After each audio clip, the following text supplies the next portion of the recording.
हमारे साथ हैं सुधीर मुनगंटीवार जी, जो अभी लोकसभा का चुनाव लड़े हैं। हालांकि परिणाम विपरीत में गया, लेकिन फिर भी पार्टी में जिस तरह से इस बात को लेकर हलचल है कि लोकसभा चुनाव में आखिर इस तरह की करारी हार क्यों हुई है, इस पर बात करते हैं। लेकिन सबसे पहले आपके अपने बारे में बात करते हैं कि ऐसा क्या हो गया कि जीत गए, इतना बढ़िया माहौल था। नहीं देखो, महाराष्ट्र में कुछ बातें ऐसी हुई कि जो हमारे लिए विपरीत रही।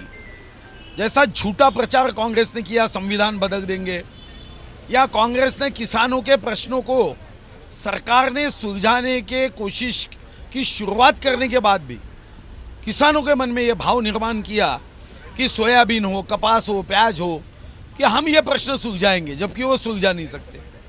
1 लाख रुपए हम खटाखट देंगे, खटाखट पैसे गिनेंगे, ये भाव से कोई आकर्षण निर्माण करने का काम किया। और सोशल मीडिया के माध्यम से जो मोदी जी और हमारे सरकार के बारे में कोशिश की। फिर मेरे हार में कुछ स्थानिक बातें भी है, जैसे नियोजन करने को मुझे समय नहीं मिलना। 13 तारीख तक मुझे लड़ना या ना लड़ना इस बारे में कोई स्पष्टता थी नहीं। लेकिन आप तो लड़ना ही नहीं चाह रहे थे पहले। हाँ जी, मैं लड़ना नहीं चाह रहा था, इसलिए मैंने नियोजन नहीं किया। वो कुछ बातें हुई और कुछ जाति या आधार पे प्रचार जो हुआ, उसके आधार पे भी मेरा नुकसान हुआ। तो ऐसी सारी कमियों को ढूंढकर अभी हमने 400 साढ़े 400 कार्यकर्ताओं से हमारा आने वाले रणनीति को बनाने का काम किया है। और मुझे विश्वास है कि जो आश्वासन महाविकास आघाड़ी के उम्मीदवार ने दिए हैं, जनता का सारा भ्रम निराश जब होगा तो हमें कुछ करने की आवश्यकता भी नहीं होगी, क्योंकि आखिर जनता को काम पे विश्वास रखने की आवश्यकता रहेगी। भीतर घात का ही नुकसान हुआ आपको?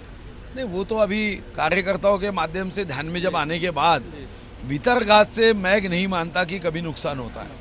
अगर आप सक्षम हो तो भीतरघात वाले क्या कर सकते हैं, इसलिए उस पर मैं जाता नहीं। मगर ऐसे कुछ कार्यकर्ता काम नहीं किए, निष्क्रिय रहे, तो निश्चित रूप से उसकी चिंता पार्टी करेगी। तो देवेंद्र फडणवीस ने जिस तरह से पूरे हार की जिम्मेदारी ले ली है प्रदेश में और सरकार से निकलकर संगठन काम करने की मंशा जताई है, आप क्या मानते हैं? मनीषा बताई है, मगर मुझे मैंने अभी देवेंद्र जी से बात की कैबिनेट में आने के पहले। हमने कहा कि ऐसा थोड़ी है, हम सब मिलके सामूहिक रूप से जी जान से काम करेंगे। बहुत ज़्यादा फर्क तो नहीं है, सीटों में फर्क है, मतों में हमें 2,43,50,000 है और महाविकास आघाड़ी को 2,50,00,000 है, 6,50,000 का फर्क है। तो लोगों के दिल जीतेंगे, दिल जीत कर आगे बढ़ेंगे।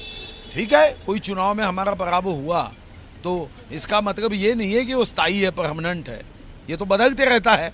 तो कामों से इसको बदल देंगे। तो आगे विधानसभा को चुनाव है, लेकिन यही स्थिति रही तो उसकी तस्वीर बदल सकती है। आप लोग के लिए चुनौती है बड़ी। देखो, अभी उनको जो अंदाज मुझे बताया, जैसा मैंने कहा 6,50,000 का फर्क है, 1 पॉइंट कुछ % का फर्क है। अब हम अच्छे और गति से निर्णय करेंगे तो 1% का फर्क तो भर के निकाल सकते हैं। 1% बहुत बड़ी बात नहीं है। अगर किसी को 98 मार्क है, किसी को 97 है, तो 97 वाले को 98 में पहुंचने के लिए थोड़ी सी मेहनत की आवश्यकता होती है। धन्यवाद। ये सुधीर मुनगंटीवार हैं जो कह रहे हैं कि नियोजन में कमी हुई, कुछ ऐसे मुद्दे थे जो विपरीत गए, लिहाजा उन्हें हार का सामना करना पड़ा।